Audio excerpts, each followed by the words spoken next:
Hello, once again to another episode of the Hard Rock Show. I'm Andrew. Tim. We're here tonight to have some more fun. So we're going to chat about the latest from, what do we got here tonight? We've got Tremonti, Angels and Airwaves, and Badflower. We're going to play some overrated, underrated in a little bit as well. We've got some few things to get through with the hot topic, the Hard Rock happenings and whatever else. And just generally here to have some more fun and try and lighten up everyone's Tuesday night this time around, not a Monday night or a Sunday night or any other night for that matter. So make sure you like, follow, subscribe, all you everyone says to do. If you see this, like, comment, share, all that stuff. A big hello to Rawtism have just jumped in. So Keith, good to see you here once again as always. Thanks for jumping in. Get in the chat. Enjoy some company tonight online. And, follow, like, subscribe. All the details you need for that are in the description or the post for this episode, whether you're watching or listening. And the same details are there for our fantastic sponsors. So a big thank you to Squidding, Screwprinting, Alt Cult, and Rockstar Finance. Please find them. Give them a follow too. Like I said, their details, just like all of ours, are in that description.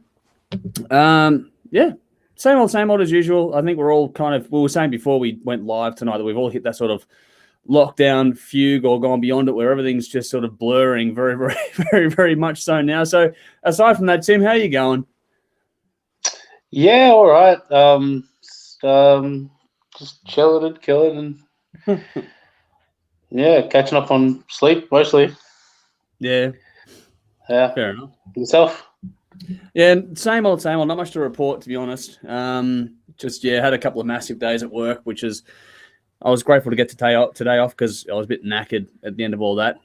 Did a lot of hours in a very short turnaround time for a particular job. But apart from that, all good. Nothing to really update anyone on. It's just same old. We are very much in that state now where everyone's just sort of looking for that finish line where we can start to actually do things again, and we'll hopefully see what we can do and all that sort of comes about. But anyway, those decisions are out of our hands, and we'll just have some fun with what we can do while we're here. So to that end, I guess we're going to sort of move on to things relatively quickly at the pace we're going at the moment. I think we'll move some bottles around that stop them from clinking next to each other. So I guess, make sure, while I've got everyone here, to check out the links for everything we're going to talk about in this. So all the clips, there's a fundraiser link coming up as well. All the links in for what we're talking about are going to be in the post, but I'll also put them in the comments as we go through. So I guess without any further ado, because there's really fuck all else to do apart from get stuck into things, let's kick off the Hard Rock happenings. Let's talk about, this one was requested last week. People said talk about the latest single from Volbeat, so we are going to do that just now. So in the posts, in the comments, you know what to do by now if you're tuning in. Hit up the link, which is the track is Shotgun Blues, and the band is the mighty Volbeat. We're going to have a bit of a chat about that in just a second, but before we do, Dean's jumped in to say, hey, lads, good to see you here. I know you're keen for the Tremonti review coming up, so we'll get to that toward the end of proceedings as we go through tonight. But thank you for joining us. But for now, though, let's have a quick little chat about Volbeat, Shotgun Blues. That's the new single from the band, got an album coming out in a little bit. What did you make of this one, Tim? Yeah, good solid first single. I think again, it's a single, so it's going to be something that's going to be nice and radio friendly, which it is, but it's also got some bite to it, which is good. So it's a good teaser for an upcoming album. Yeah. I liked it. I like the riff and the heaviness in the song, actually. It's a bit heavier than a few of the other albums have been of late. So I'm looking forward to what they've got. If that's a taste of things to come and not the outlier track, which it sometimes is when it comes to these singles, then hopefully it's going to be pretty interesting to see where the album goes. I like the way the riff plays against the vocal, so it's just a nice little, you've always got the great vocal with that band, but yeah, just hearing them sort of chug away and sit on a riff a bit more this time around was pretty cool. So that was nice. Also, just announced they're going to be doing a tour with Ghost next year, which is fitting. You can hear it. You know what I mean? You can hear it when you hear it. Look at these two bands. You can hear how it'll work. And we're not going to see it here, but it'll be a pretty good show to go to, I imagine, as well. So that's been just announced too. So you can see why on the back of this sort of single. There was a few little moments in there that made me think, okay, that'd work. So we'll see what happens. Be a good show either way. Jordan's jumped in to say, g'day boys, cheers. So good to see you here. Thanks for jumping in. And TJ Regan, Volbeat vocals are so processed, it's a shame as the band slam. What do you think of that? Because there is definitely a distinct tone, Tim, to the vocal. What do you think of that? I agree with it because it's I was just thinking as I was listening to it, actually, it's a good song, but we've had now 2021, so it's almost 20 years of that American radio rock style just being the same thing over and over again. And even though it's a good song, it is time for something different. Mm. And a big part of that sound is that Pearl Jammy Creed-esque vocal tone that everyone seems to copy, and name the band that does it. From Five Finger Death Punch to Do you think they'd cop much blowback from fans if they moved to a more organic sound on the vocal? No, I think it'd probably open them up to new fans, but in the way that say if they sounded like the album I keep thinking of is that Orianthi album. Okay, yep.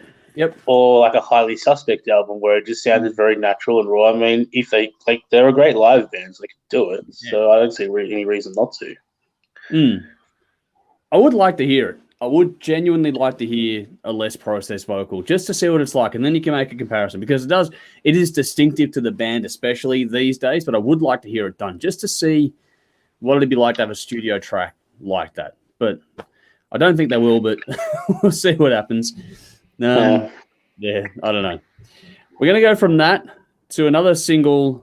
This one's new and very, very different to the previous one, but a band that you and I both enjoyed when we reviewed the EP, didn't we, Tim? So this is... sorry, go on.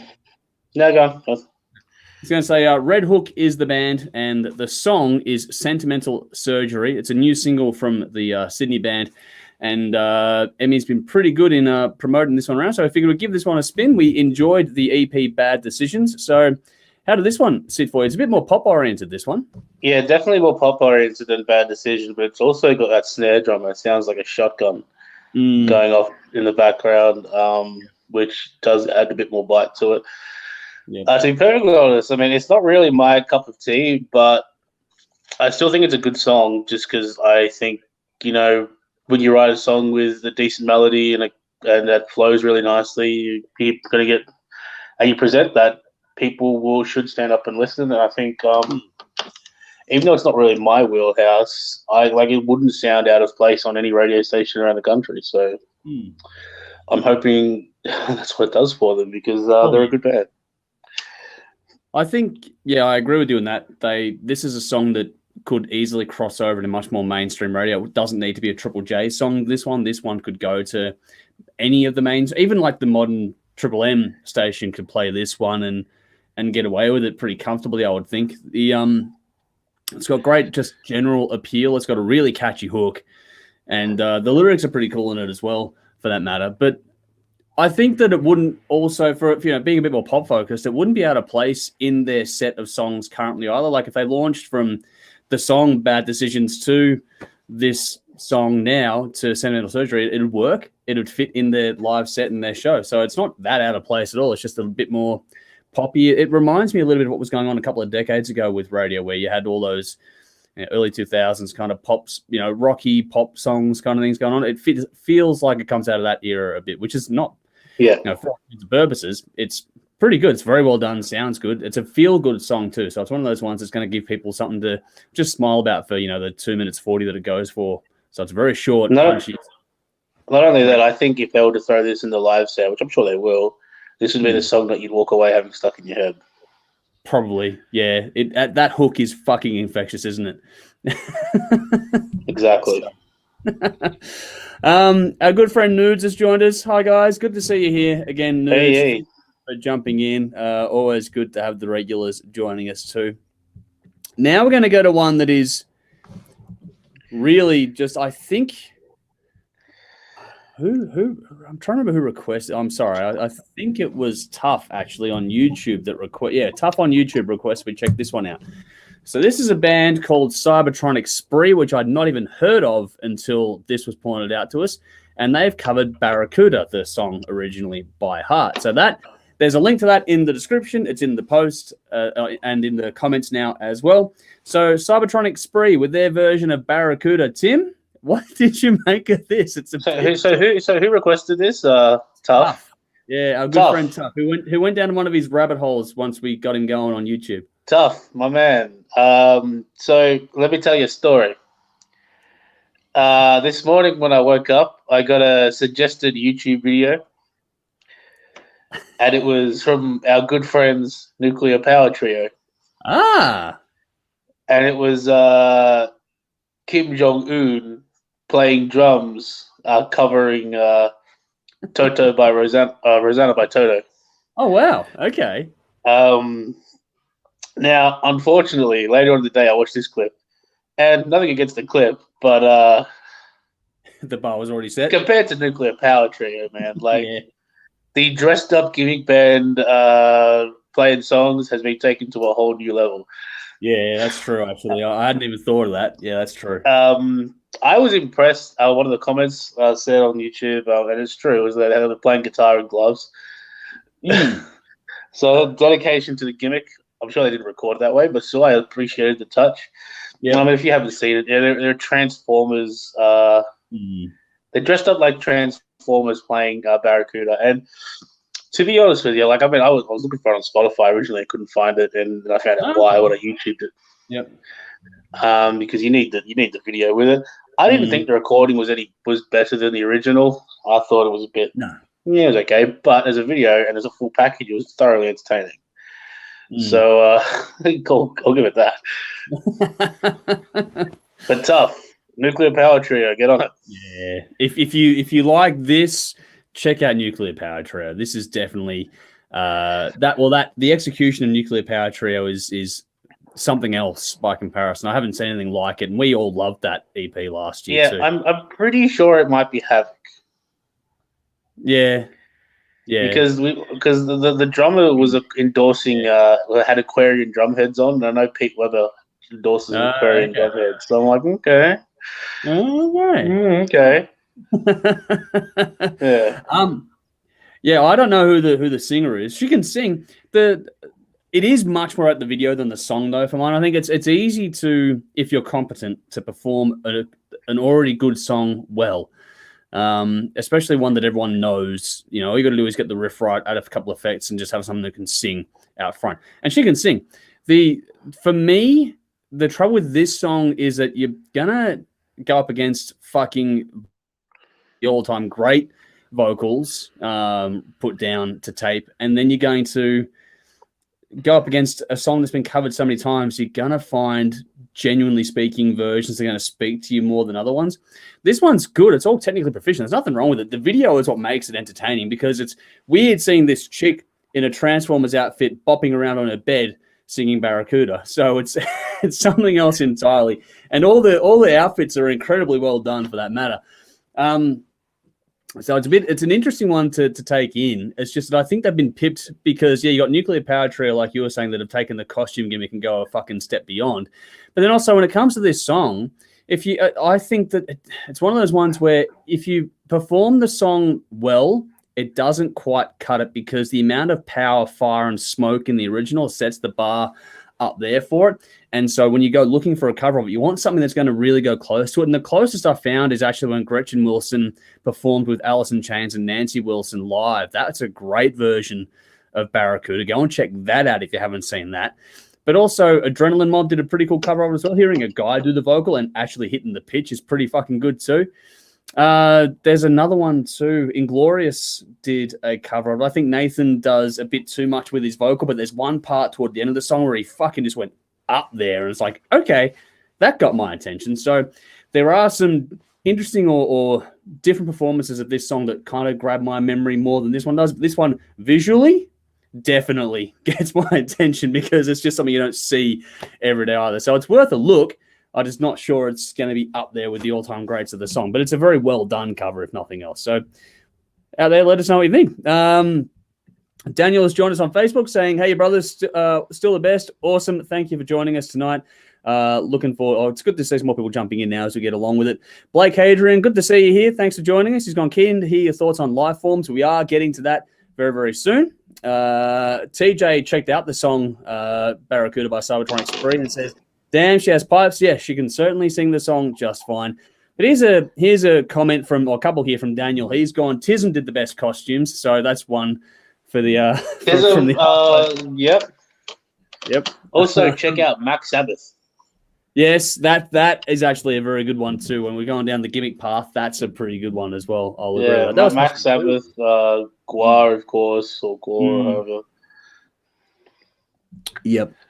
But then also Daniel remembered the one I talked about, Gretchen with Alice in Chains. He's gone, yes, Gretchen rocked it. So yes, that is a very cool version. Go and check that one out. That to me, performance-wise, is pretty fucking good. Alrighty. Simon's jumped in here. So how hard is it to believe Gretchen Willis is actually a country singer? We should do a topic one day on this one. Crossover vocalists that should have been rock singers. Gretchen should have been, and I think Fergie should have been as well, for that matter. Have you got any off the top of your head now that you think of that? Pink should have crossed that? Yeah, Pink. I agree with that completely too, actually. I wouldn't actually put it past Miley either, believe it or not. Miley, definitely. Lady Gaga, definitely. Lady Gaga. I could hear Ice Cube doing it. Yeah. There's a few. Just because his sort of aggressive bark. Interesting. Yeah, there's tons of guys out there. There we go. There's a sidebar topic. If you got anyone in your mind, let us know in the comments. All right, let's get into some news pieces for this week that we've selected to go through. First off is the one we put on the page the other day, which is no surprise to anyone, obviously, but Guns N' Roses are postponed from 2021 November to November 2022. So we all knew this was coming. I think the only surprise for me was the the length of the delay in announcing. I think it was just they held on to the very last minute, which was making no sense. And it's funny actually looking at it, because that announcement seems to have been a catalyst of a whole lot of other ones announced over the last 24 hours that have just all sort of pulled up stumps going, yep, that's it for the year. We're all going to just call it quits. So I don't know. What did you think of this one when it happened, Tim? I think I'd called this in like January. Yeah, we all said the start of the year wasn't happening. That this wasn't going to happen. It'll probably happen next year. Probably. Yeah, I would reckon this next year. Yes, I would say so. But I mean, look, Guns N' Roses don't. I think they cancelled Mexico as well. They should have cancelled Mexico as well, because they did go to Mexico between. But they just couldn't see this happening. I think the frustrating thing for me is that, again, show a little consideration to people who bought tickets and announced it earlier, because we everybody knew this wasn't going to happen, and we're all frustrated about things at the moment, and a little bit of honesty goes a long way, especially when you're laying down money, because Guns N' Roses tickets aren't cheap. It's the thing is, it's a lot of money, and I think there was it Nick in our group that was saying, hurry up and announce it, I can get the money back and go and buy some more records. Was it yeah, something like that. Yeah. So, and that's a consideration too, is that it's so in this kind of year when people are getting closer to Christmas, and that seems to be our benchmark, especially here in Australia at the moment, is everyone wants to get to that point at Christmas time. We can have a Christmas again like last year.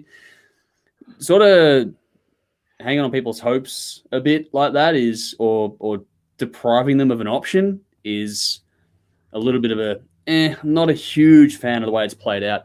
I've seen some comments, and I'd like to get some actual factual information on this as opposed to just pure comments online, but it does raise a point in that, the promoters hang on to money to generate income out of interest and stuff. And I don't know, it's hard to dismiss it out of hand, that sort of thinking either, because we don't know what happens. It's the same thing with any sort of amount of money that sits there in a holding pattern and does whatever it does for X amount of time.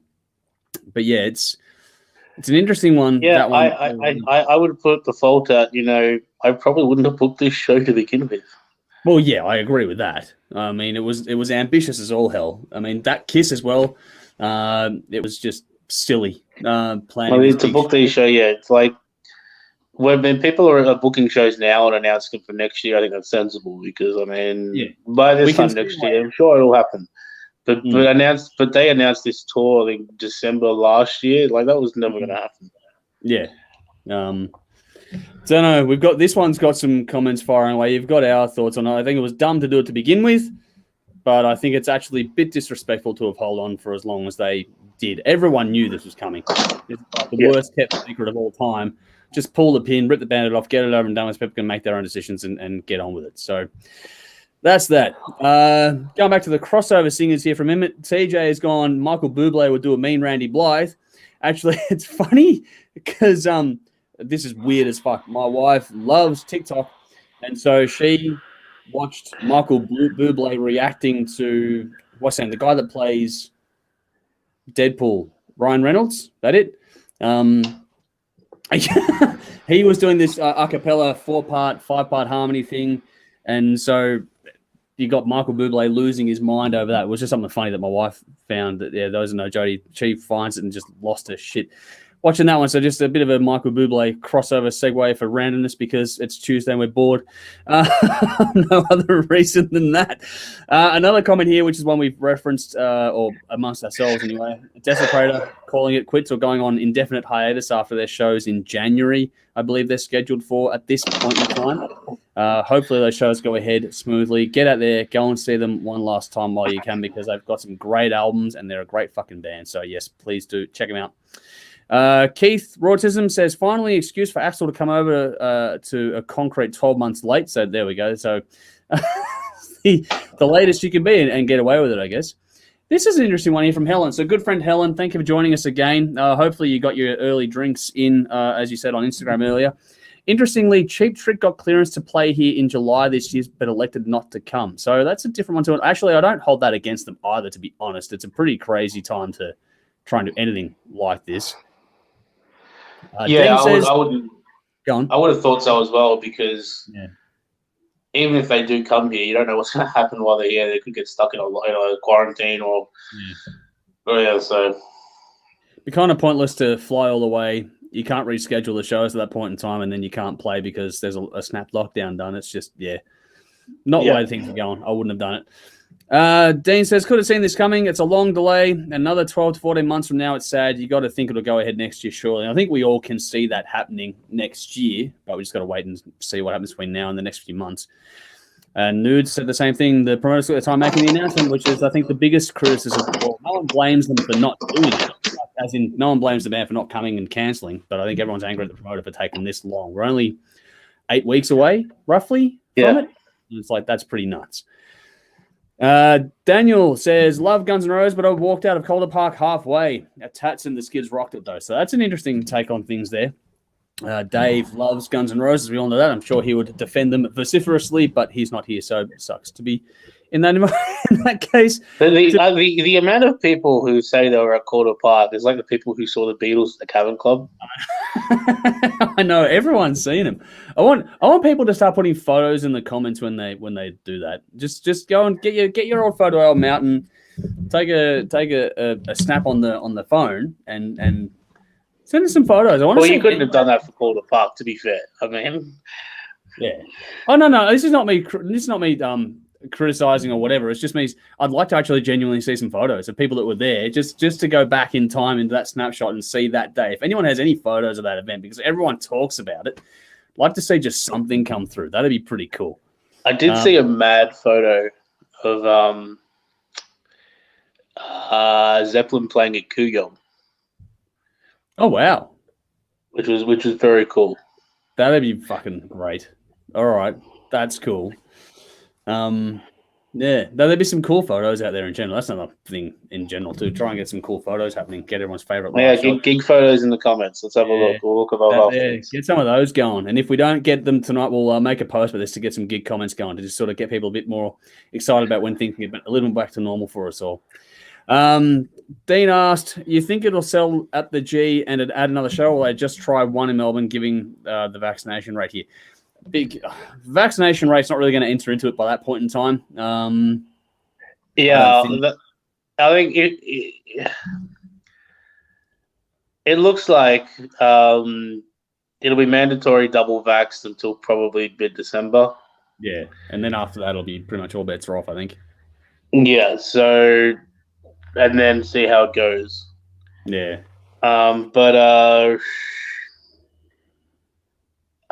By that point, like it's just whether or not they sell out. I think they'll. I don't know whether or not they'll sell at the G. I don't know if they'll do 2 shows though. Well, that's the other point now we're going to have to think about is consumer confidence and also the economy for how people are traveling after all this is said and done. We start to get things back to normal. There's a lot of unknowns in this. I don't think people are going to be pretty careful at how they spend their money and what they spend their time on, where they're going to go and stuff for a while to come yet.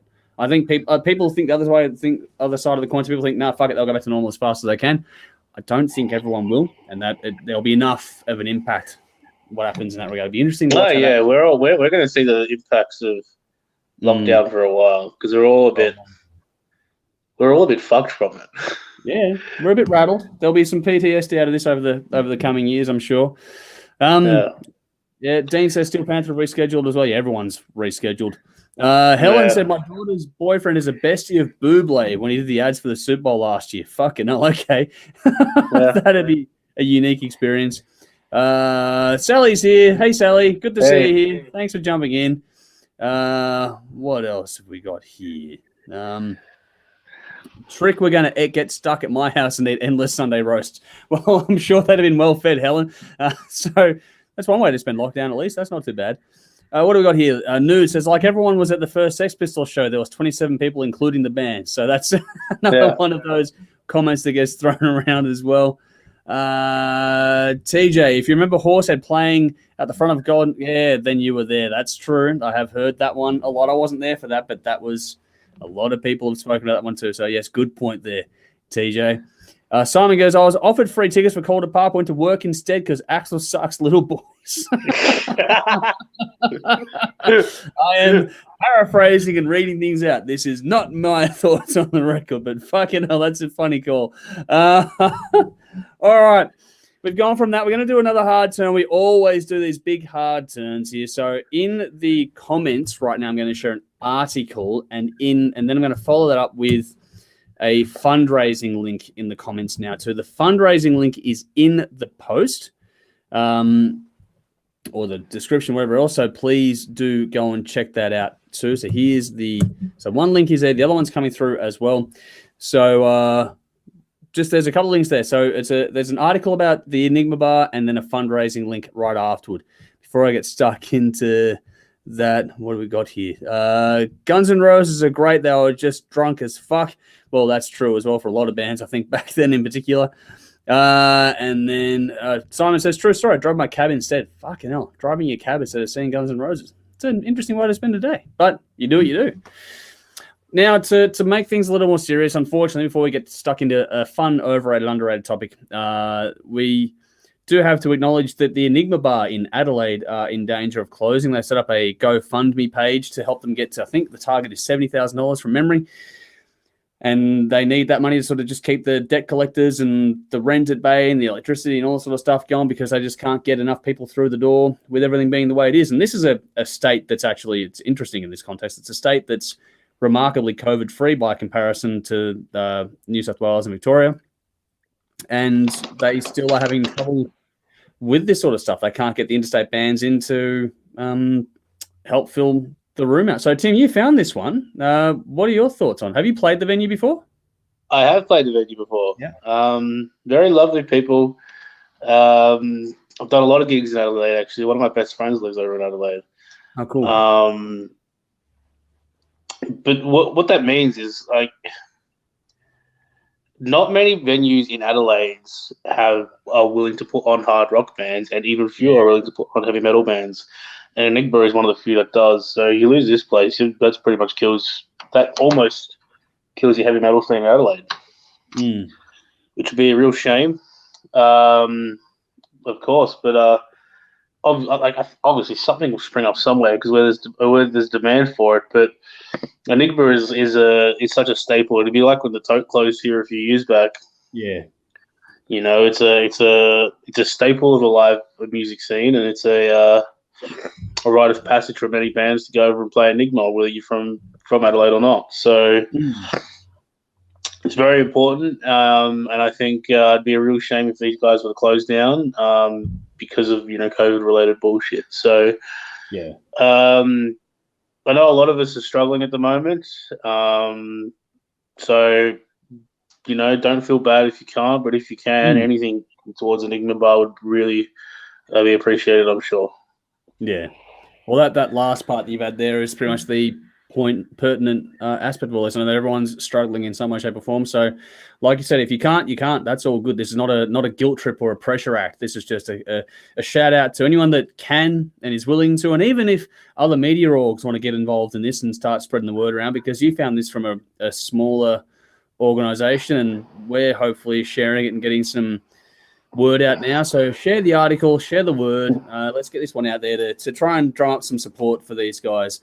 I think it's off to a bit of a slow start, hence the media sort of helping on things now. But hopefully we can get this venue to get over the line, or at least get them close. So, they've got some sort of ability to tread water for a bit longer until we can sort of get the borders opened up toward the end of the year internally. Hopefully we'll see what happens. But, yeah, I mean, it's like you were saying before, Adelaide doesn't have a huge range of venues for that sort of stuff. So it's be a big shame if that doesn't, I don't know. If it doesn't get over the line, it's going to really hurt things over there. And Adelaide gets bypassed a lot as it is when it comes to international tours and that too. I mean, we've got Frankie's in Sydney's getting knocked over. They have to move to another place, and had all the Melbourne ones go the way they've gone as well. And now we've got this one over in Adelaide. So it's a big thing. It'd be nice if there was more support in general for venues and the arts from the governments, but that's a different thing for another time. But if only they opened an Enigma sports club, then maybe. Well, yeah, that's the thing, isn't it? But you don't want, because then you sacrifice. Well, that's a whole long topic for us. We'll go on all night about that sort of stuff. But it's a shame. But hopefully we can get some word out there. Spread the word. Even if you can't put money in, you can do a social media share. So spread the word. Yeah. Let's get this one out there and do the little things that have that genuine. It does have genuine impact when you do share those posts around. So please do spread the word. Nudes, who we know is over there, he says great venue, so big supporter of ours, and like you can tell us in your own words what it'd mean for you to lose that place, because you're the ones on the ground over there much more than I am or Tim is. Simon says, there we go. Just fucking popped. My brother was at Kooyong for Zeppelin, Rod Stewart and the Stones. He filmed in Super 8, no sound. Now that would be fucking cool to see, that one. If there's a link to the footage, that'd be awesome to see.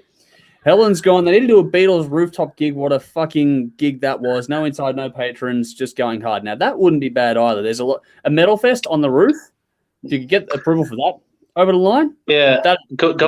Complete with bank manager shutting it down after 2 songs. Yeah. That would be. Imagine being the bank manager who shut that gig down. Mm-hmm. Fucking madness in history when you look back. Jesus Christ. The last Beatles show got shut down after a song and a half. I know. Fucking nuts. But anyway, what do you do? TJ says, spot on. They're having trouble because Melbourne bands are their bread and butter. Love playing there, and many bands have been in. So there we go. There's another one that does the work. Rawtism says, Hidden Intent has to do a massive thrash metal spectacular at the Enigma. Maybe you get a whole bunch of metal bands, with Hidden Intent and the other states too, like WA, to have a good bunch of bands. Get them over there to go and do it. It's an expensive exercise, but do something that can sort of drum up some publicity for this as well. That'd be good. Jesus Christ, where are we going here? Dean says, as if knocking down pubs for bands to play in when COVID wasn't around Now this is even more sad. If this keeps happening around Australia, where the band's going to play, government wake up. This is a big issue that's going to be biting us in the arse over the next few years, I think. We'll hopefully get a better result than we're getting at the moment, but it's not a great thing at the moment here too. Simon's given us an overrated, underrated, or just 1980s metal from Melbourne. I can't watch the clip yet, so I'll check that out later on. Nicole has joined us on YouTube. Sorry, I'm late. Hello all. Good to see you here. Thanks for joining us. Doesn't matter if you're here late. Just hopefully you're enjoying the show. Brendan's jumped in to say it's totally mad when live venues are closing, but loads of vinyl shops are opening. It's a bit of a strange one, but you see, you can do. We were talking about this before with Brendan before we went live, that you can do the online shopping. You just can't go out, and that's the exact dichotomy that we're dealing with at the moment, which is. I do wonder if local music is going to be less live gig oriented and more like video release centric now. I think what COVID has done this is probably another hot topic we should explore in more depth. But I think it is, because I'm in the position where I'm in two bands, right, and they both have opposite philosophies. Where one band plays every 2-3 weeks and will play till they drop, and the other band is much more focused on once every 6 months and playing a huge show and filling the room. Yeah. It's interesting. I think that it's interesting to see the two philosophies at play, and I wonder which one's going to come out. I think there's room for both. I mean, we should make this a genuine hot topic, so remind me to do this one as I actually set it up to chat about it more in depth and give people a chance to think about it. But I think what we're seeing now is that COVID has sort of brought on what was going to happen at a much sooner time frame than was originally expected. So digital revolution, Spotify, YouTube, all those things. So we're going to do their thing, and we've seen numbers slowly declining, generally speaking, for the week-to-week gigs. If it was a big event, you get a good turnout, but week-to-week gigs were slowly declining. I think we'll get a bit of a bump maybe initially when it comes back, but then people will eventually settle back into those habits and being selective. We'll see what happens. But yeah, I think this has brought about that sort of stuff in a shortened time frame, and I think that we will see more focus on the digital world than the physical world. Because it's going to be safer for quite a number of years to come yet, and it's more bang for buck. It's not just safer. I feel like people consume things that way too now, more than go out and they're much more into the early dinner, night at home at the movies kind of thing. Yep. Nowadays than the counter meal and live band. Yeah, there's so much more competition for people's attention, and most of it's on the computer, on the phone, on the TV, and that's where you need to be. And then you can get like big tours will still happen, but I think that the doing a gig every 2 weeks probably not long, maybe a few more years of it. But I think this will start to show it'll be interesting to see where it plays out. But just curious to see where it goes. If anyone's got any thoughts, let us know. We'll keep checking those out as we go along. Here on this note, Daniel said bands should do live streaming gigs and get fans to donate. At least we'll get to see them live-ish. This is a big thing at the start of the pandemic, and then it just sort of stopped, and I don't know why. But it is definitely something to do. What do we got? Because it's easy to do, it's hard to do well. That's the thing, and that's where doing it well is expensive, and I mean, like, when you've got travel limits as well, like, I mean, unless your band lives close together, it's not going to happen. Yeah, logistically it's challenging. We'll see what happens. But again, I think we'll set that on as an actual hot topic and try and dig deeper into that one. That'll be an interesting conversation to have. Dean said, I'll be donating 100%. That and every pub and venue that's struggling to keep it all going for us bands and the new generation coming in. So thank you for the kind words. That's a reference there for the Enigma bar. So nicely done there. Sumaleth, good to see you here. Giving us the horns as a way of greeting. Nice. Rod Stewart, met him at the Sebel in Sydney. My girlfriend asked me if he liked whitebait because there was a restaurant around the corner that served the best of all the things. So there we go. That's from Helen. Helen comes in with some interesting stories every single time. Sumaleth, I see the Cybertronic spree in the lineup. Yes, that was there. We've already discussed that one, unfortunately. It was an interesting video to go and check out. What else? Simon's gone, it's too late for all music. We went on tour in November 82. We were still away from Melbourne. 20-plus live venues closed and turned into pokey holes. The Pokies did a big number on this been a long time ago as well. That's another one in that conversation. Andrew, our good friend Ash. Andrew, good to see you here on YouTube. He's gone. I'm a fan of both of Tim's bands, and will continue to support both as much as I can. That is great, and you're a big supporter of ours. We do greatly appreciate it. Yeah, do appreciate it. And like, he's a Patreon supporter of ours as well, so thank you very much for all that support. Do greatly appreciate it. It means the world. Sally's gone. Some of it's about people anxiety in public, to be honest, and that's true as well. But we've noticed that being on the rise too. I think that, and just there's a whole lot of other issues around that too. Blake says, I'm much more inclined to listen to new music at a gig rather than seeking it online, support the venues and buy 2 beers instead of 1. Well, we can all get down with having a couple of beers. That's always good.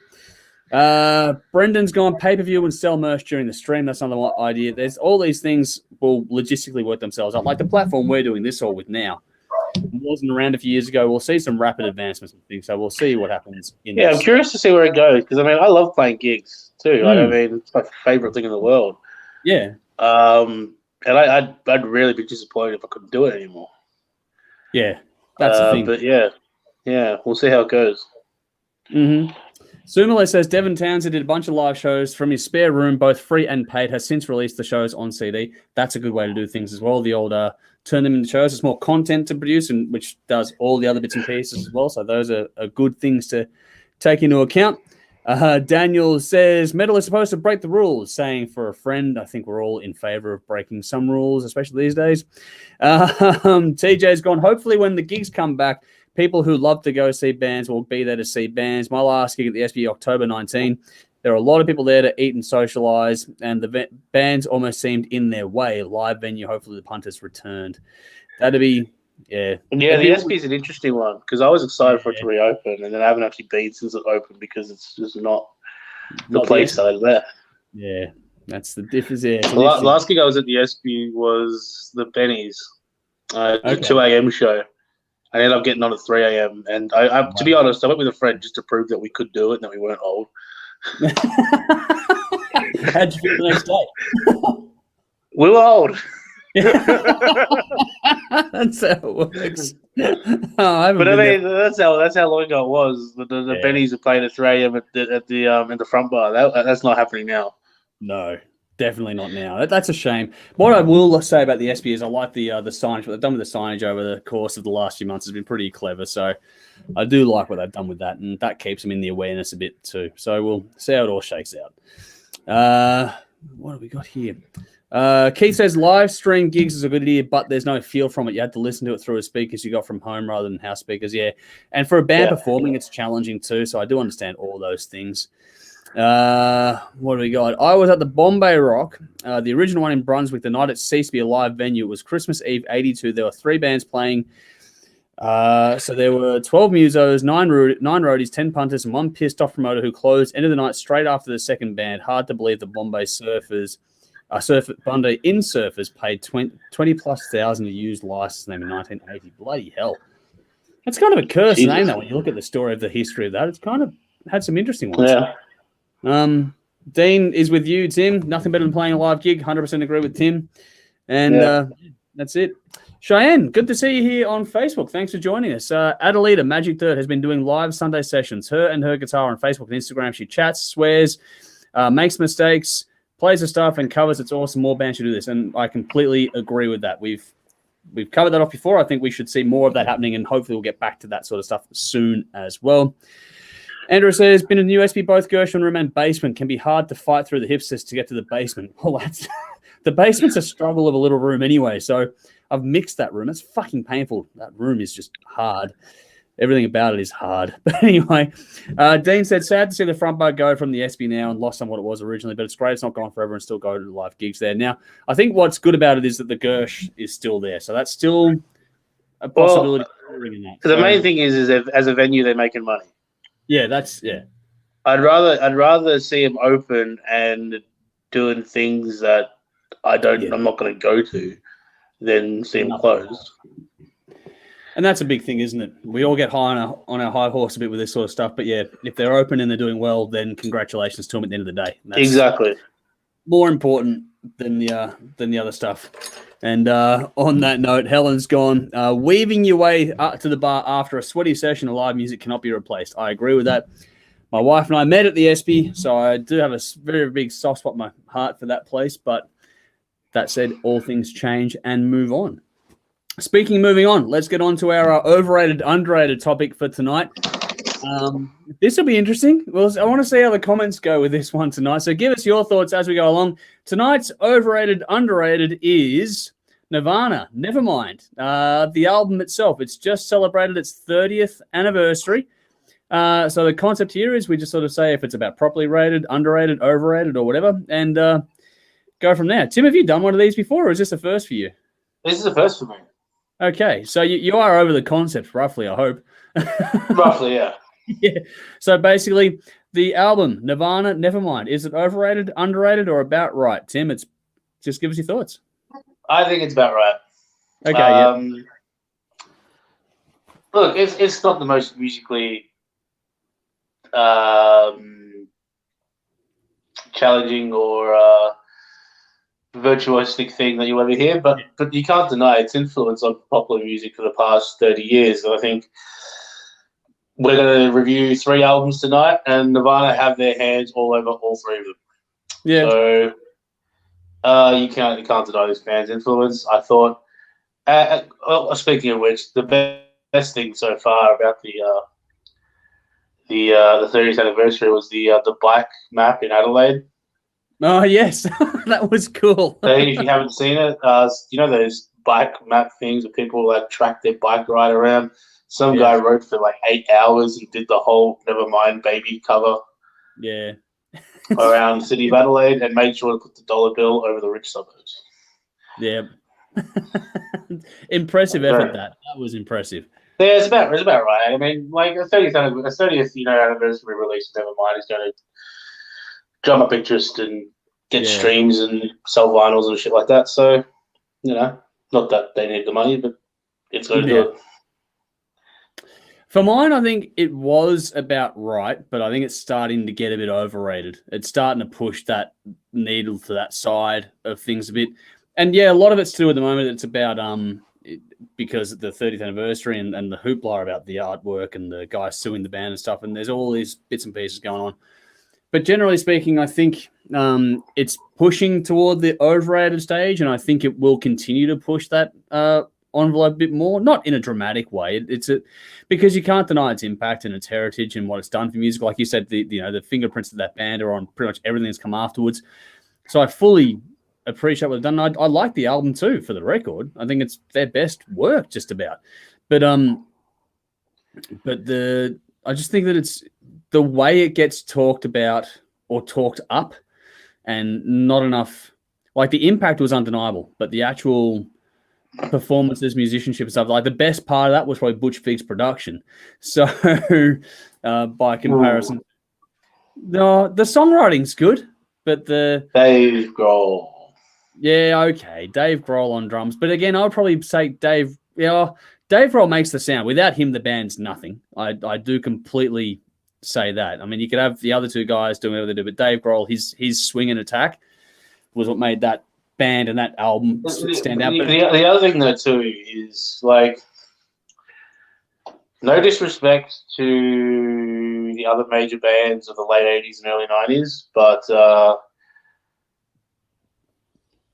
the styles of music that influenced popular music after the next 30 years were grunge and hip hop. Yeah, definitely. It wasn't Guns N' Roses. It wasn't whatever else was out at the time. It was Nirvana, and that's why that you're seeing that almost overextension happening, is because every popular band at some point, the guitarist probably picked up a guitar because Kurt Cobain played guitar. Yeah. I don't think it's. I've got to try and qualify this. I don't think the impact is overrated. I think the way people talk about it is overrated, if that makes sense. It's a weird way to try and split it, but it's like it's had a monumental impact across. It changed the entire culture. But I just think that the way it gets held up, it was just the perfect album at the perfect time. It was just one of those ones just hit right. It's just funny hearing everyone or watching everyone, reading everyone, whatever, fall over themselves, try and praise the bejesus out of it when there were faults in it for as good as it is, kind of a thing. So it's one of those quirky ones for me. But yeah, we'll see how it goes. got some comments coming through on it, which is interesting. These little topics are fun. What do we got here? Daniel says, overrated. I was enjoying the 80s till depressive 90s arrived. Nirvana can bite me. So there we go. That's one for Dave's heart there. Dean says, I think it's about right. Even I'm not a huge enough Nirvana fan, but it's influenced so many musicians, and that's where it is. Sally, the Goldilocks thing. Not too hot, not too cold. It's just right. So there we go. Tim, you're on the money tonight. I'm not sure about this one. Helen's gone, I've had a gutful of covers, regardless of who it is. It's disingenuous and riding coattails to gain the audience. Doesn't cut it harsh, but yeah. Interesting, overrated, underrated. Depends on the cover. Yeah, I think it really does depend on the cover, that one. Yeah, that's a thing. If it's done well, yeah, they can really go off. So depends what you're looking at. Blake says social and musical influence impact can't be ignored, but it's definitely showing its age. That's an interesting point there as well. Assume left. I like the album too, for the record. Sounded a bit redundant somehow. That's me being wordy as usual, so don't worry about that one too much. TJ says, released the same year as Blood Sugar Sex Magic. Chili's album is perfect start to finish and blows it out of the water. Nevermind has a few good tunes. Okay, that's a good take. Interesting sort of. I do like Blood Sugar Sex Magic as well. Yeah, I haven't revisited that album in quite some time. I haven't probably given it the attention it deserves. It'd be worth to go and check that one out at some stage. Nirvana were cheap and nasty copies of the Cosmics. That's not an old argument, that one. So that's one there from Daniel. Andrew says, I'm not a Nirvana fan, but some of their stuff I can't stand. I like some of their stuff, can't stand some. Probably overrated now. I do love the irony of Smells Like Teen Spirit becoming an anthem for the generation it was parodying. That was one of the things that was pretty clever about Kurt at the end of the day. Rautism, Keith says it's about right. Kaz says, Nevermind is not necessarily overrated. It was overhyped. I prefer In Utero. I did prefer In Utero until we went back about a month ago. Yeah. The grunge special really changed my point of view on that album. It did for you? Yeah. Yeah, no, I thought going into it, I thought In Utero was their best work, and I listened to it going, it's got better songs here and there, but it's a better piece of work. Nevermind smokes it. So there we go. And going back onto the cover thing, here's one we're talking about. Johnny Cash, Hurt. Enough said, what a cover. Now that's smoke in that cover. See, I don't know about that. Really? I love it. I'm such a Nine Inch Nails tragic. I don't know. I love Nine Inch Nails, but I reckon Johnny Cash owns that song now. Even I don't know. Really? Oh, man. Yeah. Oh, you and I have to get stuck into that one day. It's a good... I love the original. But I just thought when Johnny Cash did that version, it was something else. Just, I think the clip that goes with it just really sells it for more. Yeah, the clip that goes with it's cool, but I like Trent's delivery. I like Trent's vocal. Well, okay. I'm still a depressed teenager. But I like the depressed teenager. As in now or when it came out? Well, still, both.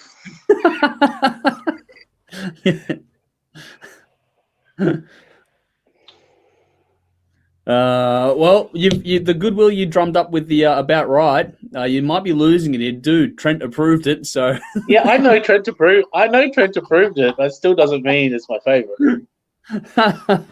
This is the funny about music. It's so subjective. Yeah, I love it. But that's a good one, that one. That's another topic for another time is, the best covers of all time and the worst. We should do a best and worst of the covers kind of thing too. That'd be, maybe do a draft of those ones. That'd be interesting. Yeah. Andy, good to see you here. He's jumped in saying Nirvana was like fingernails down a blackboard for me. And there are quite a few people that agree with you there, so you're not alone on that one. All right. Let's do a review. Let's get into this. Let's have some fun. We've got a few to get through tonight before we wrap up and get out of here. First cab off the rank is Badflower. So that's the band. And the reference track we've chosen for tonight is Don't Hate Me, or I've chosen because I went through and did all the notes. So Badflower, Don't Hate Me is the reference track for what we're going to go through next. And don't hate me for choosing what we've got here to go through tonight. So our first review to get through is Badflower. This Is How the World Ends. 13 tracks, 49 minutes. The second studio album of the American band, released September 2021 via Big Machine Records. Produced by band member Josh Katz with Scott Borchetta and John Vavatos. 4 singles have been released, including Family and Don't Hate Me. Not a band we spent a lot of time on here at the show, but it was one of the more popular releases in the lounge where we do all the polling each week. So I figured we'd give this one a spin. I think, Tim, you are familiar with this band, if I'm correct? Yeah. All right. So how did you go with this one? Was it what you expected it to be? This is a wild trip for me because I'm at that age now where there are popular-ish bands the same age as me. Yeah. Okay. Cool. So, like, I can hear all their influences being songs that I grew up with. Yeah. And part of that is, because we didn't rock and roll wasn't the dominant style at the time, so there were influences like bands like Nirvana, but there was also, your Simple Plans and your All American Rejects, and you can hear a lot of that in here. Mm-hmm. There's also the sort of that indie rock boom of the mid 2000s of Florence and the Machine and Lady Antebellum and things like that. Yeah. And you can hear that in here, but there's also deathcore breakdowns all over this thing. Which again, so this is what millennial rock sounds like. That's actually a good term. We might have to use that. And I quite enjoy it. Now, here's the other things too, and I'm sure you're going to go on about this, but the tones on here are spectacular.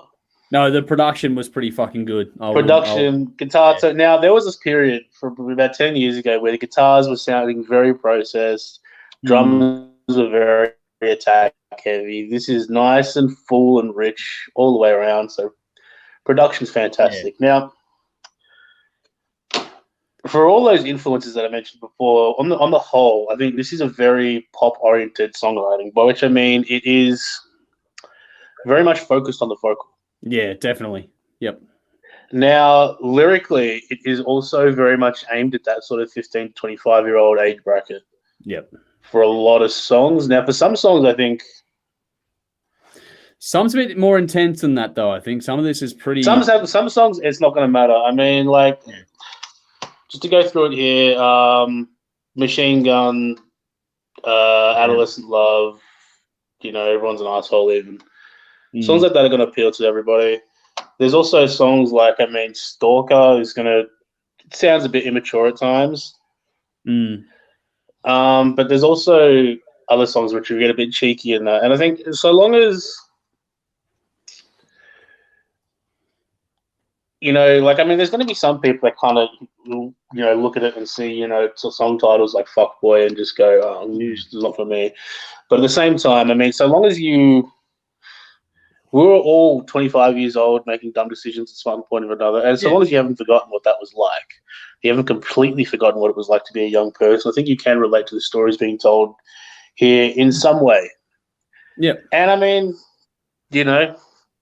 even though we were talking about having, the depressed 90s, and we followed it up with having the emo 2000s, and there's plenty of emo rock lyrics all over here. So, again, if that's not your thing, then you'll find some tracks on here that you will like and some that you won't like.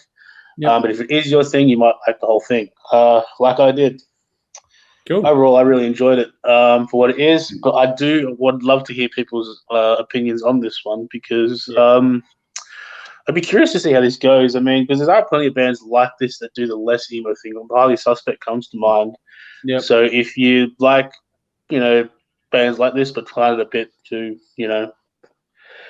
emo-ish, Highly Suspect are probably a good band to check out. But I'd be curious to see how people go with this because I really think it's great. And I think this is the sort of band that could cross over mainstream, no problem. Yeah. So, Fuckboy, Don't Hate Me, Everyone's an Asshole, my highlights, 9 out of 10. I think it's a good album. Okay. Really good. Cool. All right. Now, I'm not the target audience for this one, I don't think. And that's okay. You mentioned the production. The production's fucking glorious on this. The tones, the polish on it, but it's really warm at the same time. None of this is... There's some processing going on, but not over the top processing. It gets busy. The layering is well executed. Like the sonics on this are really well done. And considering, like the way the frequencies have been balanced on this between the vocal and the bottom end has been really well done. So the mix is glorious, tones are fantastic, all those things there. So execution-wise, performances at the same token are really good as well. I think execution-wise, this is really good. This is all going to come down to taste. Now, you mentioned a lot of the songs with the titles and different stories and that going here. You mentioned Machine Gun, but I want to mention Tethered. Tethered's really dark, really dark. Yeah. There's some fun, stupid stuff. And it's like Fuckboy. And that's actually one of my standouts on this one. I think it's a lot of fun, that track, believe it or not. It's just got such a fucking hook in it. But Tethered is really brutal. Like, that story is just the opposite end of the spectrum. And it's just, wow, okay. You know, so for all the fun they're having, there's some really serious substance when you dig under the surface a little bit too going on, which I thought was... Which I appreciated. Yeah, I thought that was a nice touch on this. I liked how they used the computerized voice thing in Stalker as well. They used it mid-song, which, you know, put me a little bit in mind with the breakdown in there, a bit of a 12-foot ninja kind of approach on things. So this does do some really big leaps and bounds. It takes on one hell of a journey all over the joint with this, but it all flows together pretty well. I think, yeah, for me, I don't know. I loved the vocals. I thought they were actually that was a good gateway for me on this one, in that the vocals being so heartfelt, so earnest, performance there was really good. The emotive side of it was really engaging. But yeah, there was just some odd bits on this one too. The first one was the sonic build up to the end of the opening track on this, which then just goes to nowhere. So at the end of Adolescent Love, it has this sonic build up and then it just sort of stops. I'm like, oh, okay. That's the other thing too. Like, it's a ballsy track list. It was a very ballsy track list. I will definitely give it that. It's not a boring listen at all. It does go pretty well in that regard. But then also, I don't know, I think this is a technical execution problem, but the end of She Knows, yeah, just suddenly just stops in the middle of a lyric, and it's like, what? I thought I got a phone call. Yeah. And like, I was waiting for my phone to start ringing. Yeah. But then the next track just started. I was like, okay. Every time I did it, I had checked my phone going, what the fuck's going on? Because I thought my phone had done something. And it just stops.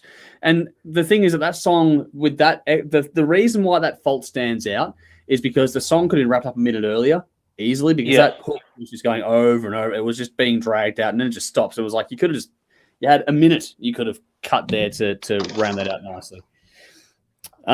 What's the other one here? There's the two spoken endings in a row with Only Love and Sasshole or Sasshole, whatever it is. That was about the only one where it felt a bit sort of almost by the numbers. That was just the little moments, and it was not the songs themselves, just those little moments that you had one song and then the next song just closed pretty much the exact same way. It was like, for all the diversity going on, that's why it stood out. Not in a bad way, but just because everything else is so bombastic on this listen. It's fun. It's a pretty dark listen in a lot of respects. It's a bit of mix and dark and fun stuff. It's interesting. Like I said, I'm not the target audience, but I do appreciate what they're trying to go for here. I think if you listen to a couple of songs and it grabs your attention, it's going to be one to stand by. I'll get to the comments in a second. Well, it's one to check out and have a listen to. But if you don't get it after a few tracks, it's going to be a hard slog for me. So for me, I give it a 6 out of 10. I do kind of get it, but at the same time, like I said, I acknowledge that I'm not the target audience for this one. So it makes more sense that, you know, them being more the age bracket, you know, and the influences growing up with Tim than me makes a bit more sense in this context. But it is what it is in that regard. But that said, the highlights in this were pretty fucking high. Stalker was a good one, Fuckboy and Don't Hate Me. But I did like Tethered as well, because that was a so we crossed over on Don't Hate Me at least. So there we go. But yeah, the hook in Fuckboy, that just stays up in your head straight away. Good luck, Fuckboy. You can hear that straight away. It's so infectious. Yeah. So well done on that alone. To the comments here, Daniel said, had a look. I think I'm old and out of touch. Shite. Mate, I think that's you and me both in the context of this album here. Benjamin, good to see you here. He's going, hope you guys are doing great. Hope you are too, by the way, buddy. Yeah, so, man. Yeah. Jess on YouTube, hello. So good to see you. Thanks for joining us. Hey. Helen, I listened to several tracks like Johnny Wants to Fight, a Triple J band for me. Johnny Wants to Fight wasn't bad either. Like, the moments are cool. It was just the overall thing for me. Even Johnny Wants to Fight, I can got that hook in my head now. Yeah, they did the hooks very well. TJ said, sounds like Weezer and Panic at the Disco had a baby. That's cool. But also mentioned in my review, Wheatus. It put me a little bit of the era where Wheatus had Teenage Dirtbag. This put me in mind of that era, which would be that. I was going to say, Stalker is like 2021 Teenage Dirtbag. Yeah. It's okay. So not just me. I did get some context. No, it's not just you. Cool. All right. That's not a bad feeling. And then for that minute I was talking about, Benjamin's gone. That minute of your life you'll never get back. So there we go. That's that one there as well. He's also said, you've said fuckboy so many times now I've lost count of that now, Andrew. Funny story. Wayne, our good friend Wayne, I don't know if you remember this one, Tim, but Wayne used to have a count every episode on telly where I remember this. Yeah, where especially Dennis would go off his fucking head, and every time there was a swear word, he had a different count for fuck, for shit, for whatever, and so there was a count, and he'd give us a tally after every episode. So Wayne, if you're tuning in, fucking shout out to you for the effort you used to do back in the day. There's a podcast to listen to now. It's Wrestling Is Over. But what they do is they do a blade count for Dynamite. Okay. So how many people got busted open on a Dynamite episode? Wow. And there'll be the weeks where it's just like when Matt Hardy and Dustin Rhodes are wrestling, and it's just because Dustin's going to kick every match. Yep. Oh, that was there's always those little moments always stick with you. Those little different things. So yeah, the old count we used to have back in the day. So there we go, Benjamin. You just brought a fun memory back for me there. But all right, let's move on. This is a bit of a old world meets new world kind of episode. We're going to transition from one band to the next, and this is Angels and Airwaves. Now, someone mentioned earlier on that they're keen to hear what we think of this one, so let's get into it. The band is Angels and Airwaves. The reference track for tonight is Timebomb. So go and check that out while we get into the preamble. So this is Angels and Airwaves with Life Forms, 10 tracks, 38 minutes. The sixth studio album of the American band, released September 2021 via Rise Records. Produced by the band Aaron Rubin. 5 singles have been released, including Rebel Girl and Euphoria. This is the band's first with Matt Rubano on bass, who has replaced Matt Wachter. And this also sees the return of guitarist David Kennedy, who was last on the 2011 album Love Part 2. Another band we're not spending a lot of time on here at the show. This is notable, though, for being fronted by Tom DeLonge, who was most known for Blink-182. Tim, was this what you thought it would be? Yeah, he's the alien hunter in Blink, who apparently found an alien, a UFO a few years ago. Wow. Cool. Now, Elon Rubin, worth mentioning as well, phenomenal drummer. Spent a number of years as a live drummer for Nine Inch Nails. Yes. Really great drummer. Now, when Timebomb came on, for the first, 1.5 seconds with that synth opening, I was like, oh, no. Yeah. But I slowly got into it, and the more this album went along, I started to listen to it more or less like an old pop record. Okay, yeah, I get that. Yep. Yeah, where you had the guitars are here are more just for flavor, and the synth is more of a flavor. And again, it's much like the previous album where it is very much vocal based. Now, there can be a problem because it's Tom DeYoung, and it can be hard to get the voice inside your head out. Now, I found I was able to do it. Now, because of that, I actually really enjoyed it. However, if you were to tell me, I just can't unhear that fucking Blink guy being a parody of himself, and I hated it as a result, then I think that's an absolutely fair and reasonable assessment. But having said that, I mean, if you are able to look past the Tom DeYoung being Tom DeYoung, and being an absolute fucking lunatic, and just listen to it as a I shouldn't say that, he's done some cool stuff, to be fair, and he's following his passion, which fair play to him. But if you can listen to this I find if you listen to this just as an old school pop record where it's got some guitar flavor, some nice grooves, some nice melodies, the same thing with some synth over the top, It's actually a really enjoyable listen because there are some great catchy tunes on here. And overall, I found myself really enjoying it. So yeah, 8.5 out of 10. Rebel Girl was my highlight, and yeah, I thought it was a decent listen, if not a wild journey as well. Okay. We're not getting a lot of love for this one in the comments. I'll get to those ones. I'm not surprised.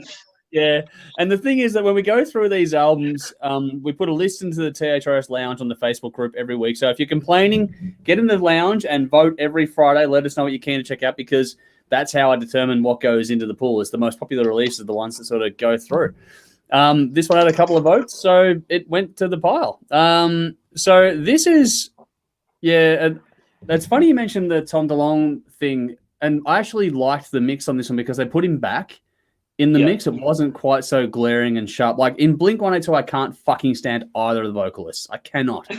But in this context, I didn't mind it because he was back in the mix, which meant that you could focus on the music, and the way the synth flooded into his tone made it much more palatable as well. He still cuts through. He's got a nasal delivery. It's always going to cut through, but they softened it. But there was a point in Blink where, like, regardless of what anyone says, he was overdoing it deliberately. Yeah. Yep. I'll pull this one up. TJ's gone, "Where are you?" Yep, and that's the that's the calling card. Look, I was able to tune that out pretty comfortably, actually. So if you are like me and really can't stand the vocals, don't let that put you off of checking this one out if it does grab your attention at all, because it's not nearly as glaring and hard to listen to as it is on the Blink stuff.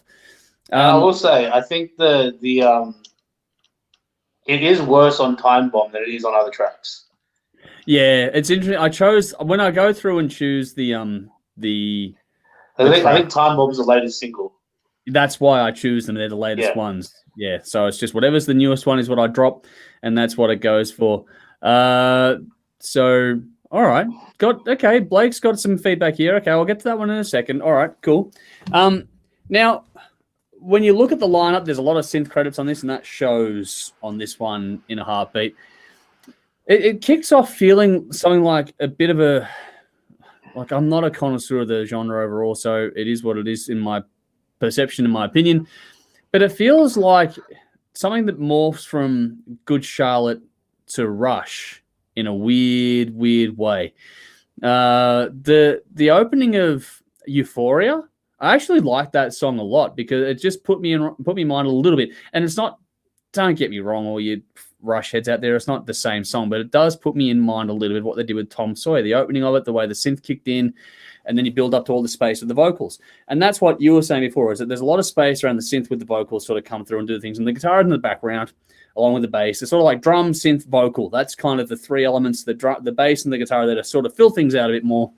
And that's what it sort of all does. It's an interesting one. And with that in mind, the emphasis on rhythm and groove is what keeps it interesting when you're listening to it.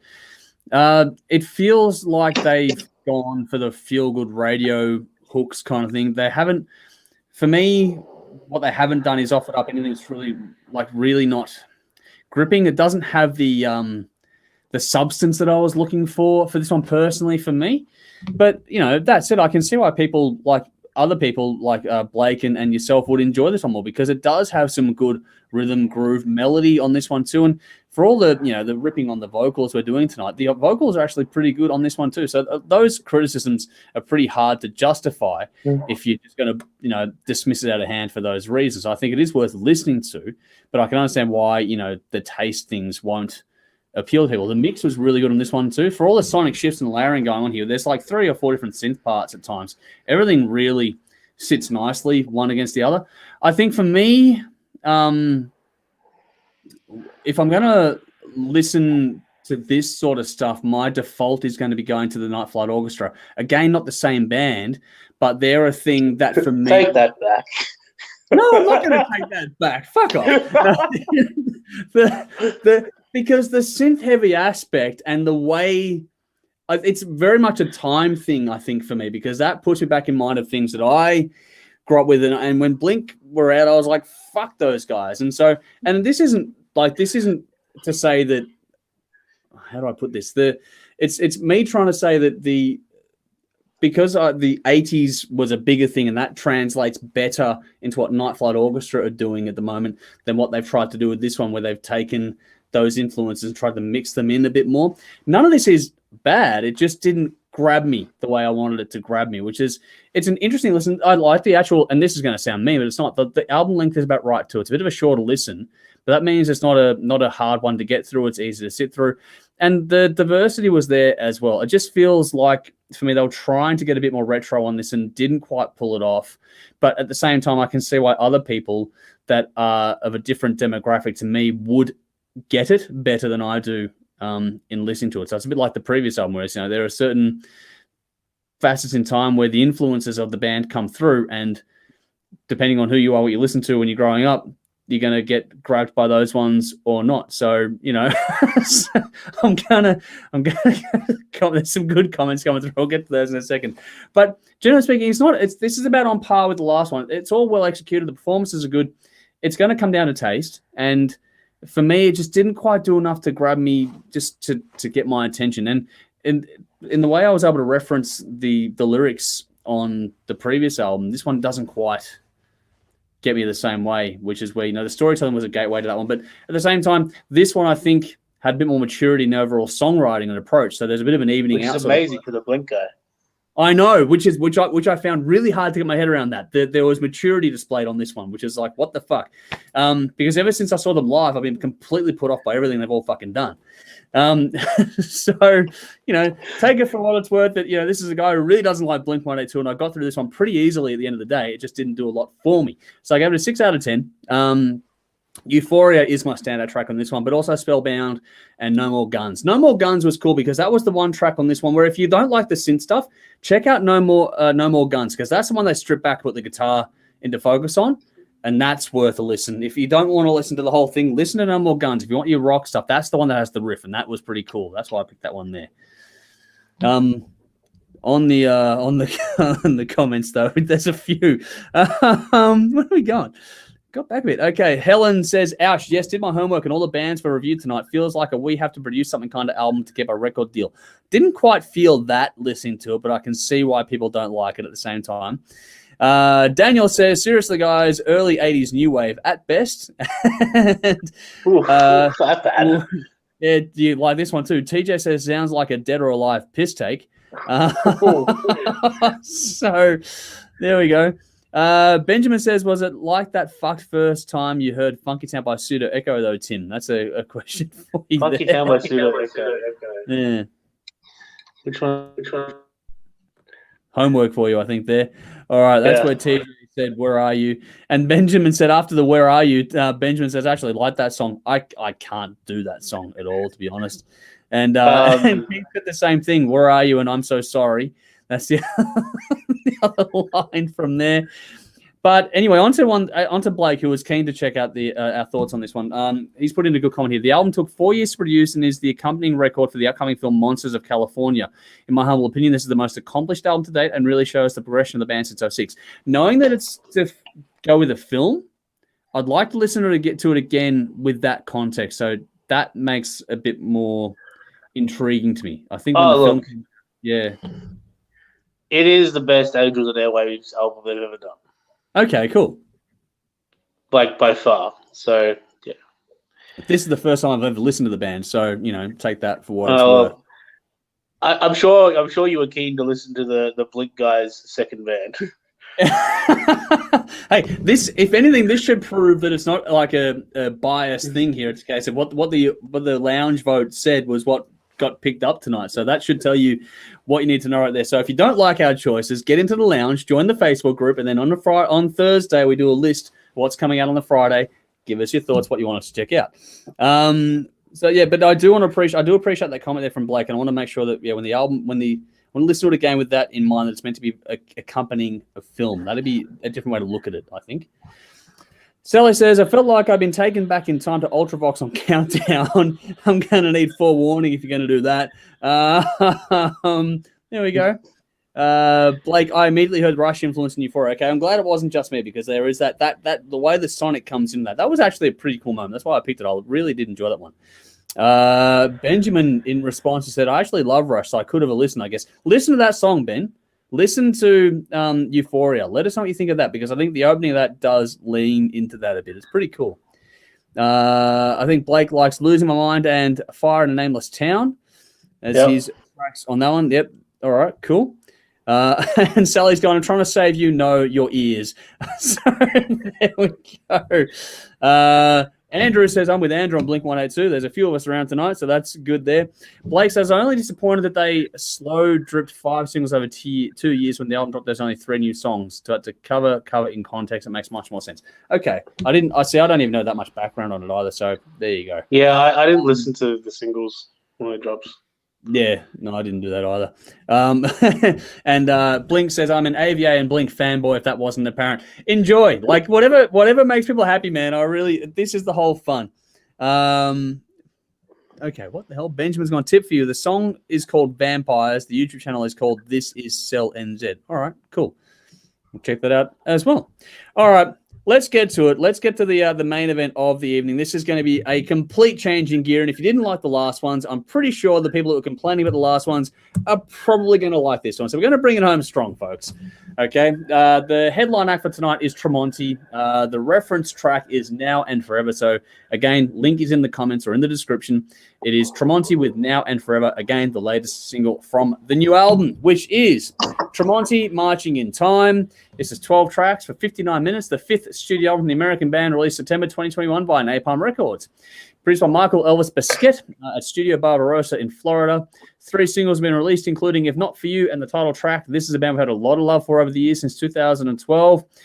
Fingers crossed this one keeps up the good things. Let's see how we go with this. And a big shout out to Wayne, again, who got a mention earlier on. But Wayne is probably the biggest Mark Tremonti fan that I know out of anyone. He's got the fucking Ultimate tattoo and got one of Mark's guitars and stuff. So he's an absolute huge fan. So if you're watching, Wayne, hopefully you like the album, because I know how big of a fan you are. But Tim, how'd you go?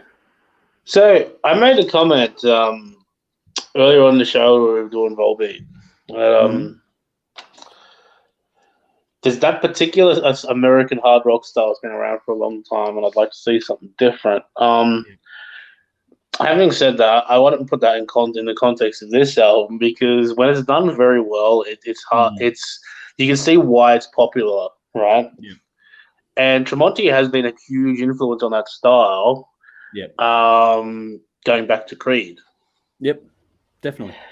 And when you put it out in the context of this band, like, you can see why he's had such a great longevity, because and why the style has a great longevity, regardless of what you think about it, because when it's done incredibly well, it is just balls out hard rock, played with a keen sense of songwriting, a nice sense of skill, rhythmic hooks, with a nice little bit of syncopation, and a nice little push and pull flow that makes it very pleasing to the ear.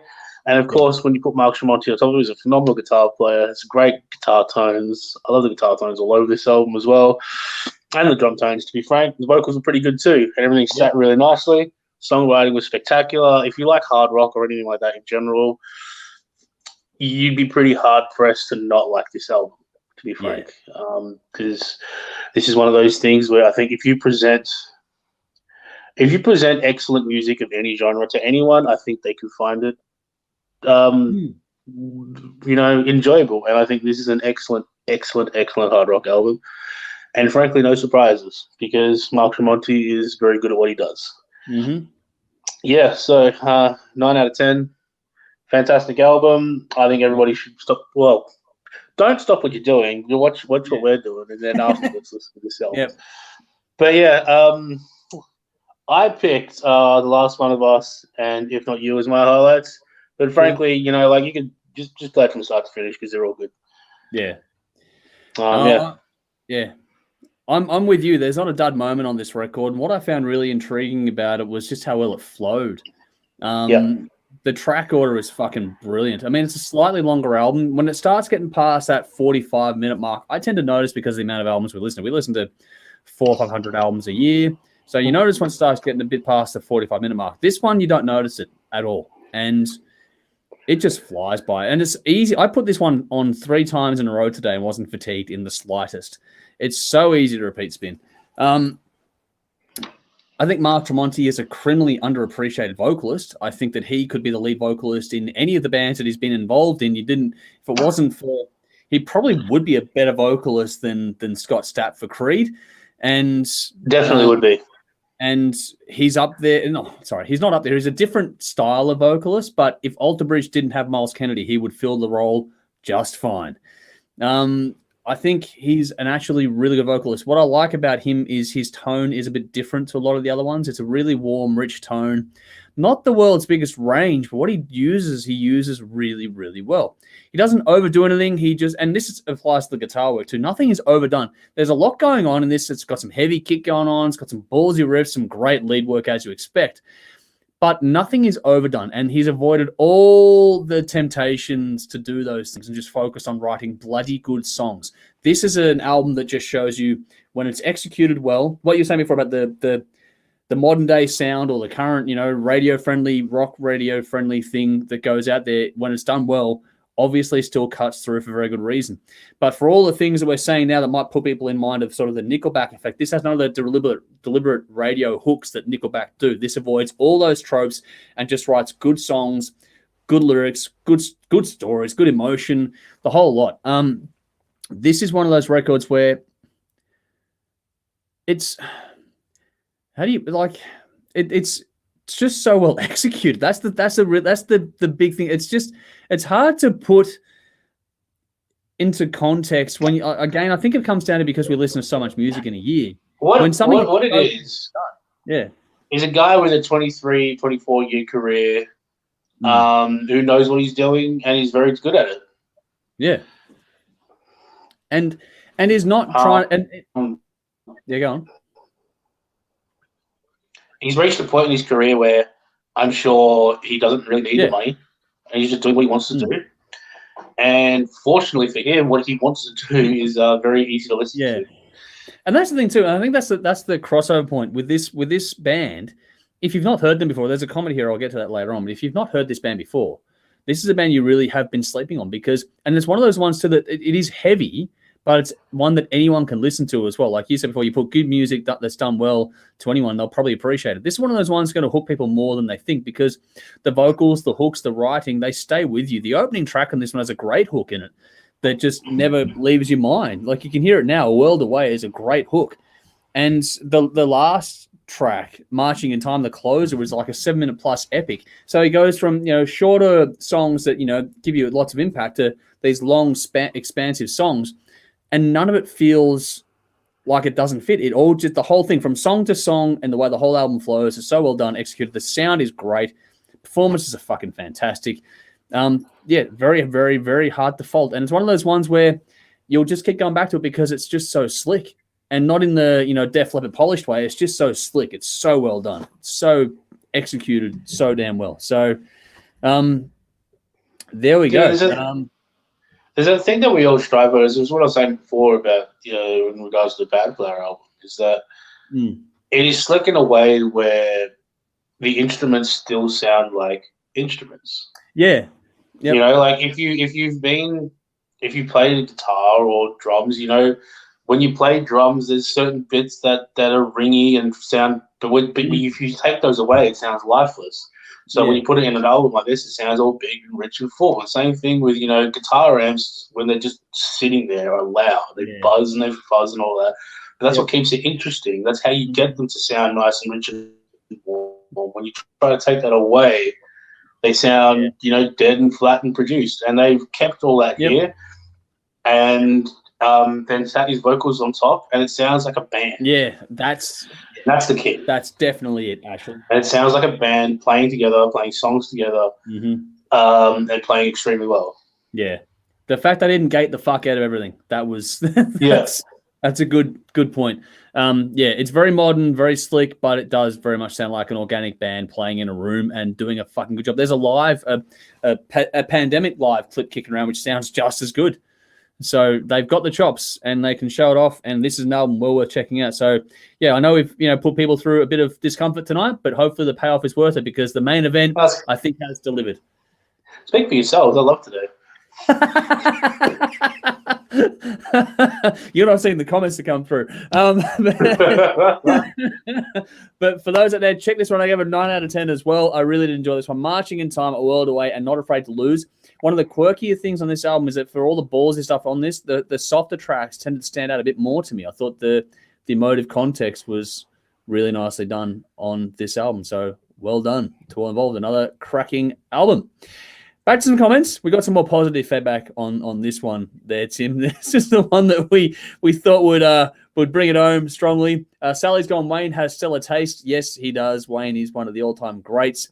TJ says, much better.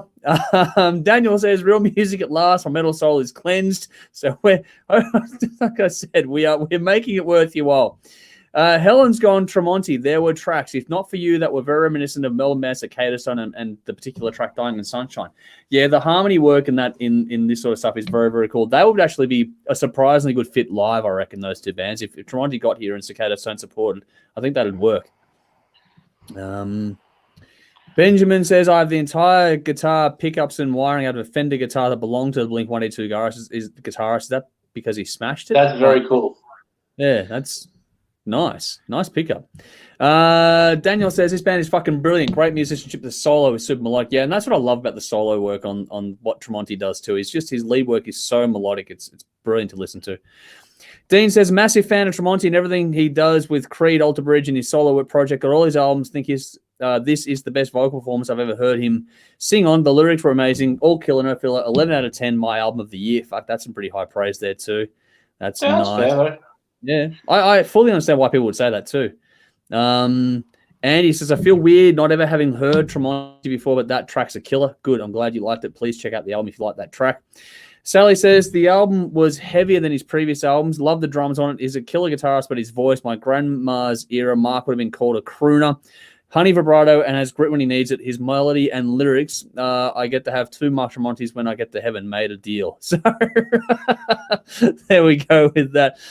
You enjoy that one when you get up there. But yeah, no, his voice I do think is criminally underrated. But yeah, the drumming and the rhythm section on this one really does need to be a bit more noticed as well. I think that really did sell it to me, the way the impact came through.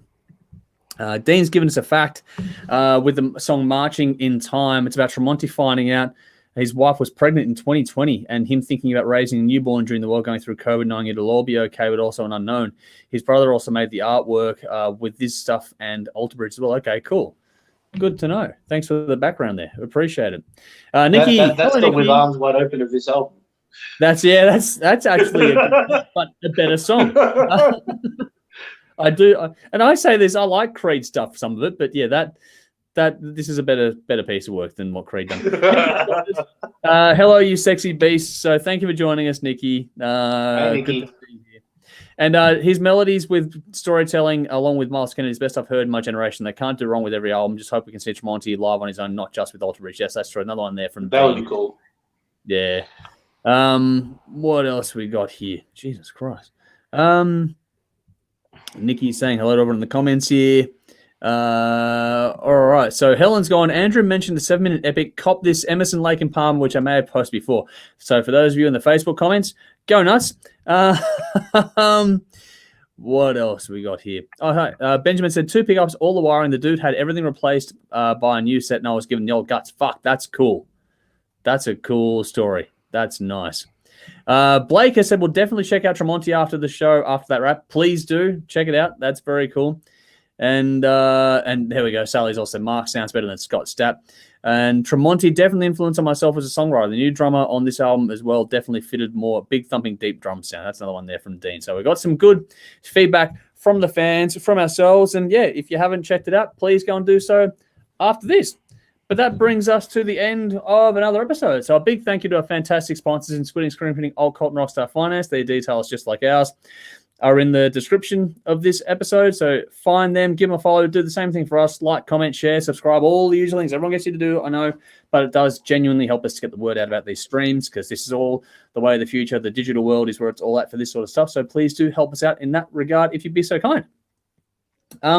I'm not sure what's happening next. I think we'll be streaming no later than Monday as the way things sit this week. Everyone's schedules are a bit below the joint at the moment, and it's going to be that way probably going in toward the end of the year. But our Van Halen special, the Van Halen Revisited specials, on a slight delay. It'll be released very soon, though. Don't worry, that's coming. But then our next special after that is Slipknot for Halloween this year, and then November is Motley Crue, and then we're into Christmas, and then we've got a whole lot of shit planned for Christmas, December as well. So the rest of the year starts to really get cracking now. So there's a lot coming out. There's a few more albums to get through this year as well. So not done yet, but you can sort of see, it's funny when you start ticking over into October, it's like, okay, now it's sort of go time for the final third, isn't it? I had a rough idea for like top 10, and then like the last month or so it's just been blown out. Yeah, and there'll be a few more to come, I reckon, as well. Oh, for sure. Yeah, so it's going to go down to the wire, our top 10s this year, I think. I'm just glad that I'm not glad that December looks like a quieter month. So there's some comments coming through. I'll get to them in a second. But yeah, so there's a lot going on. Please keep following us. So like I said, I don't think we'll stream any later than Monday, but just keep following us online to make sure you are up to date with everything that's going on with us here at the show. And we'll keep you all in the loop. But I think for now, that's it. We'll get to a bin in a second. Couple of comments here before we do. Andrew Marshall, a good friend of ours. Chris Quinlan and I, huge Emerson, Lake and Palmer tragic. So there you go. There's one for everyone there. Blake has gone, thanks, Andrew and Tim. Fantastic work. Thank you for joining us tonight, and I'm glad you appreciated it. Nikki's gone, top 10 too hard. Wait for December, Nikki. You know it's going to be coming for you. And then she's gone, what's happening next? No one fucking knows. And that's pretty much where we're all at the moment. So there we go. Jeez, my God. Here. Andy's gone, thanks for the show, guys. You're most welcome. And same with thanks for staying with us as well. Some people have been here for the duration of tonight's show. So thank you for sticking with us. Hopefully we've entertained you, and you haven't bailed on us, a lot of you. So thank you for that. We've done something right if you're still here from start to finish. So thanks for joining us. But now, time for the fun part of the night to wrap things up. Let's go to the bin. So Tim, what have you got for us this time around? I'm actually going to put myself in the bin. Why? Because I don't have a bin really. Yeah. Now there are plenty of things I could put in the bin. Like, I mean, to be honest, like Guns N' Roses promoter and things like that. But to be perfectly honest, like, I'm at that point now where I'm just not doing anything. Yeah. So I've got nothing to be mad at. Mm-hmm. I've recently hurt my knee. Yeah. And so I've just been in bed for 2 weeks. Basically. And what can I be pissed off at? I'm doing pretty good considering. So. Yeah. See if this workshop. Nikki's gone, let your hair out, Tim. So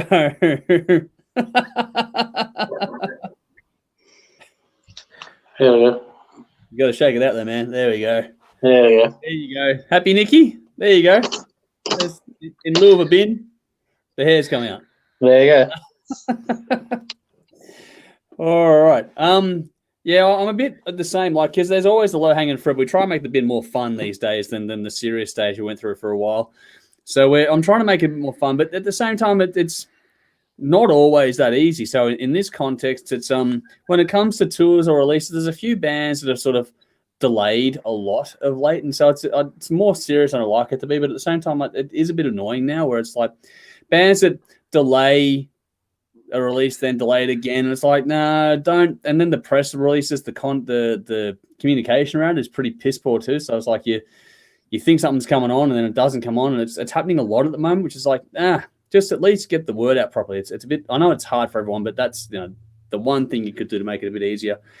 That, and generally speaking, the lack of support from all governments to the arts and to music. Otherwise, wouldn't have the conversation we're having about the Enigma bar and all that sort of stuff that we had earlier tonight if it wasn't for that being the case. So get some more support. I know the government aren't going to do it, so we've got to do it ourselves. But yeah, just that it would be nice to get a bit of a chop out, because all the other industries get propped up apart from uni and the arts. So make of that what you will. All right, let's go here. We got some comments on the bin, which is good. All right, so Benjamin's got my big size, 15 feet, please. Man, that must fucking suck. Daniel's gonna have a good one, guys. Stay safe. Likewise for you out there as well. Helen's gone the bin. Stormtroopers bashing nurses and tradespeople, yet letting Melbourne supporters roam through parks and gardens unhindered. That's shit. Well, yeah, it's a bit of an ordinary one, that one. Watching that play out was bizarre. Nikki says she's sorry to hear about your knee, but she's very happy for no bin hair out. Kind of a take there too. So there we go for that one. Sally's gone, never going to bail on THRS. Put in the bin for me. I'm fucking neutral all the time. No inspiration, so flat. That is a thing now. We were talking about before we went live with Brendan that this whole feeling flat is very much a real thing. Everyone, it's hard to escape right now. I think it's just everyone's in a very flat phase. So we're all just going through the motions, it feels like, and it's ticking days. Yeah. Helen's gone the bin. Don't bullshit us because we are intelligent. Yes, I fully believe that people are more intelligent than they get credit for, believe it or not. What else have we got here? Here we go. Nudes has gone bin. TV show Rage telling an Aussie band they won't play their video because it's boring and repetitive. Not every band has a Michael Jackson budget, especially in lockdown. Support the artists. Now, I saw your post in the lounge today, Nudes. Thank you for putting in there. It actually reminded me what I was going to put in the bin. I was going to put Rage in the bin, but I'm actually going to do you a solid. This Saturday night on the show on television on Channel 31, we're going to play the clip. So, and that'll come the week after in Adelaide for you over there. So we're going to play that clip that Rage. Yeah, Rage. The people who pick the songs on Rage are the same people who pick the songs that go on Triple J. So yeah, they get put in the same boat. Yep. And Nikki's gone Desecrator hiatus in the bin, but respect. So there we go. There. Yeah, disappointing, but yeah. I suppose, it's hard to tell who's still together at the moment. Yeah, it's weird, isn't it? It is. It's an odd one, but don't know. It's all I know is that for now we're not probably going to get any more. But they've just released a second album, which is fantastic. So if you haven't checked out Summoning yet, we reviewed it the other week. It's fantastic, and that and the album beforehand were fucking great. So I don't know. They're really, really good albums, and it's a shame to see another band go. Here we go. Dean's gone. The bin for me is anxiety. This all getting flat, not knowing what's happening Saturday, and that's where that's the thing that's going on there in that regard. Yeah. And the funny thing here is that Rage did play Dead Amigos recently, which is I'm not sure what to make of it all, to be honest. But anyway, is what it is. Rage do that thing. So they should too, because Dead Amigos is awesome. Fuck yeah, I agree. Here we go. Sumalith, every second episode could have put on the market or mantelpiece in the pool room instead of the bin for positive variation. Interesting concept. We'd have to explore that one. What are we going to put up on what are we going to mount on the wall? Okay, interesting concept. We'll have to work out something in that. How we can work out the award shrine. Yeah, the award shrine. I've got one of those kicking around now. But yeah. Nikki's fired up tonight. Also, bin cunt admins and banned forums. So, Nikki, what's going on there? Get in the chat. Let us know what's going on there. You need to tell us, Nikki. Yeah, you got to give us the goss. No, Nikki, maybe not in public, but you have to tell us in private, okay? Please tell us in private if not in public. Get in the chat. You know we've got a chat group. I want to know. What the hell? Anyway, that's it for now, I think. Unless anything else you wanted to add in there, Tim, or are we good to go? No, that's it. That's it. All righty. Well, thank you one and all for joining us once again. It's been an absolute blast. Thanks for getting the comments and joining the conversation with us. It's a lot more fun when we get the interaction going because, it just gives us more to riff off of. But thank you one and all for tuning in. Thank you to you, Tim, for taking the time out again to do another episode with me. It's greatly appreciated. Yeah. And we'll see you all again very, very soon. Until next time, I'm Andrew. Tim. As always, drink up. And rock on.